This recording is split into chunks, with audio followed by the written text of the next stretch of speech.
నమస్తే, welcome to city 24/7 top debate. నేను Suresh. Speaker చింతకాయల అయ్యన్న పాత్రుడు ఈరోజు కీలక వ్యాఖ్యలు చేశారు అసెంబ్లీలో. ఈ అసెంబ్లీ సమావేశాలు ప్రారంభమైన మొదటి రోజు గవర్నర్ ప్రసంగం జరుగుతున్న వేళ గవర్నర్ ప్రసంగం మధ్యలో ఆయన అఫ్కోర్స్ మొదలు పెట్టగానే వైసీపీ ఎమ్మెల్యేలు 11 మంది అలాగే కొంతమంది ఎమ్మెల్సీలు కూడా ఆ ప్రసంగం జరుగుతున్నప్పుడు ప్రసంగం కాపీలను చించి గవర్నర్ మీదకు విసిరేయటం మనం చూసాం. నినాదాలు చేస్తూ సభ ప్రసంగం ప్రారంభమైనటువంటి 11వ నిమిషం కల్లా బయటకు వెళ్ళిపోయిన పరిస్థితి కూడా చూసాం.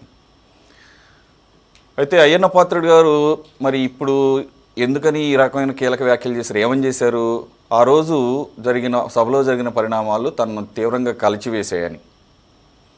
ఎందు గురించి అంటే ఈ మధ్య కాలంలోనే మనం చూసాం, మాక్ అసెంబ్లీ అని చెప్పేసి స్కూల్ పిల్లలతో ఒక సెట్ సెపరేట్గా అసెంబ్లీ ఆవరణలోనే వేయించి ఎగ్జాక్ట్గా అసెంబ్లీ సెషన్ ఎలా ఉంటుంది అనేది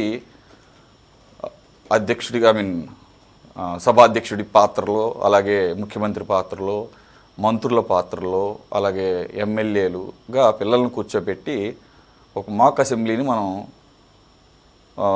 ఈ మధ్యకాలంలో చూసాం. అది అందరూ కూడా ప్రశంసించారు, చాలా అద్భుతంగా చేశారని చెప్పేసి. విద్యాశాఖ మంత్రిగా ఉన్నటువంటి లోకేష్ గారు ఈ ప్రపోజల్ పెట్టారు అప్పుడే. నెక్స్ట్ అసెంబ్లీ సెషన్లో స్పీకర్ గారికి విన్నవిస్తున్నాను, ఈ స్కూల్ పిల్లలు, కాలేజీలు పిల్లలు ఎవరికైతే ఇంట్రెస్ట్ ఉంటుందో వాళ్లకు ఈ రాజకీయాల పట్ల, అలాగే సభా తీరుతెన్నుల పట్ల, అక్కడ వ్యవహరించాల్సిన తీరు పట్ల, సభకు సంబంధించినటువంటి సంప్రదాయాల పట్ల అవగాహన కల్పించడం చాలా వరకు సమంజసం. భవిష్యత్తులో వారు కూడా రాజకీయాల్లోకి రావాలి, క్లీన్ పాలిటిక్స్ చేయాలి. ఇప్పుడున్నటువంటి రాజకీయాలను ప్రక్షాళన దిశగా తీసుకువెళ్ళాలంటే అది కూడా ఒక సరైన మార్గం అని చెప్పేసి ఆయన ఇచ్చినటువంటి సజెషన్ మేరకు ఈ సెషన్ నుంచే రాష్ట్ర వ్యాప్తంగా ఉన్నటువంటి స్కూల్స్, కాలేజెస్ని ఇన్వైట్ చేయడం జరిగింది. ఇది గతంలో ఎప్పుడు జరగలేదు. 200 వరకు సంస్థలు, విద్యాలయాలు ఇంట్రెస్ట్ చూపించాయి. దానిలో భాగంగా రోజు కొంతమంది పిల్లల్ని, కాలేజ్ పిల్లల్ని, స్కూల్ పిల్లల్ని విజిటర్స్ గ్యాలరీలో కూర్చొని సభా సమావేశాలు వీక్షించే అవకాశాన్ని కల్పించారు. ఈరోజు అయ్యన్న పాత్రుడు గారు వారిని దృష్టిలో పెట్టుకునే ఈ వ్యాఖ్యలు చేయడం జరిగింది. ఏ రోజైతే వారికి అవకాశం కల్పించామో, ఏ రోజైతే అత్యంత ముఖ్యమైనటువంటి గవర్నర్ ప్రసంగం ఉన్న రోజు వీళ్ళు వస్తారా రారా అంటే వస్తామని చెప్పేసి అంతకుముందే మీడియాకి సిగ్నల్స్ ఇచ్చి ఎవరు వైసీపీ ఎమ్మెల్యేలు. ఎందు గురించి అంత ప్రత్యేకం? ఎందుకంటే వారు అధికారం కోల్పోయిన తర్వాత అసెంబ్లీకి ఒక్కరోజు కూడా రాలేదు. ఏదో ఇలాగా గవర్నర్ ప్రసంగం ఉన్న రోజు అలా వచ్చి అలా వెళ్ళిపోయి నినాదాలు చేసి ఇలాగ పేపర్లు చించి విసిరి పనిలో పనిగా తమకు అటెండెన్స్ కూడా కౌంట్ అవుతుందని చెప్పేసి ఈ రకమైనటువంటి ఎత్తుగడలు గత 20 నెలల నుంచి చూస్తున్నాం. అసెంబ్లీ సమావేశాలకు అటెండ్ కావాలి అటెండ్ కాకుండా కూడా కొంతమంది ఎమ్మెల్యేలు జీతభత్యాలు తీసుకుంటున్నారని అనేక సందర్భాల్లో సభాపతి, ఉపసభాపతి మాట్లాడుతున్నటువంటి విషయాలు, అలాగే వారిపై ఎటువంటి చర్యలు తీసుకోవాలి, రూల్ ప్రకారంగా 60 రోజులు వరుసగా రాకపోతే అనర్హత వేటు వేయవచ్చు. కానీ ఈ రకంగా వీళ్ళు అవకాశాన్ని వినియోగించుకుంటున్నారు, ఏదో టైంలో వచ్చి సంతకం పెట్టి వెళ్ళిపోతున్నారు, లేదంటే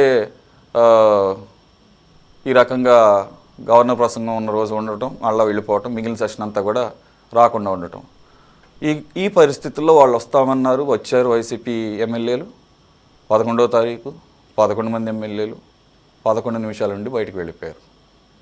ఈ పోలికి కూడా స్వయాన సభాపతి మాట్లాడారు. కాకతాళీయంగా జరిగిందా, లేకపోతే వాళ్ళు కూడా 11 ఇష్టపడి 11వ నిమిషానికి వెళ్ళిపోయారో తెలియదు.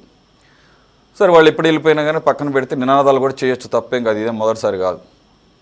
కానీ పిల్లలు అక్కడ మనల్ని గ్యాలరీలో కూర్చొని అబ్జర్వ్ చేస్తున్నారన్న సోయి కూడా మర్చిపోయి ఆ రకంగా ప్రవర్తించారు అంటే ఏ ఉద్దేశంతో అయితే వాళ్ళని పిలిచామో దానికి తూట్లు పడినట్టే కదా. ఓహో, అసెంబ్లీలో జరిగేది ఇదన్నమాట, అసెంబ్లీలో ఈ రకంగా గవర్నర్ను కూడా గౌరవించరన్నమాట, టెక్నికల్ చెప్పాలంటే I mean first person of the state ఆయన గవర్నరు. రాజ్యాంగబద్ధమైనటువంటి అత్యంత గౌరవప్రదమైన పదవి అది. ఆయన్ని అసెంబ్లీ స్పీకర్ గారు, అసెంబ్లీ మొత్తం కూడా ఆయన కారు దగ్గరికి వెళ్ళి తోడుకొని వచ్చారు. అంతకుముందు రోజు స్వయాన ఆయన ఇంటికి వెళ్ళి, రాజ్భవన్కి వెళ్ళి ఇలాగ ఆహ్వానించారు. ఇదంతా కూడా సాంప్రదాయాలు. మరి ఆయన ప్రసంగిస్తున్నప్పుడు ఈ రకంగా ఇండిసిప్లిన్గా పేపర్లు చించి ఆయన వైపు విసరటం అంటే పిల్లలకి ఎటువంటి సిగ్నల్ ఇస్తున్నాము, ఎటువంటి మెసేజ్ పంపుతున్నాము, వారు చులకనగా చూసే అవకాశం ఉంటుంది కదా. రెండు, సభా గౌరవాన్ని పెంచకపోయినా పర్లేదు కానీ తగ్గించే హక్కు ఎవరికీ లేదని చెప్పేసి స్పీకర్ గారి యొక్క మాటల ఉద్దేశం.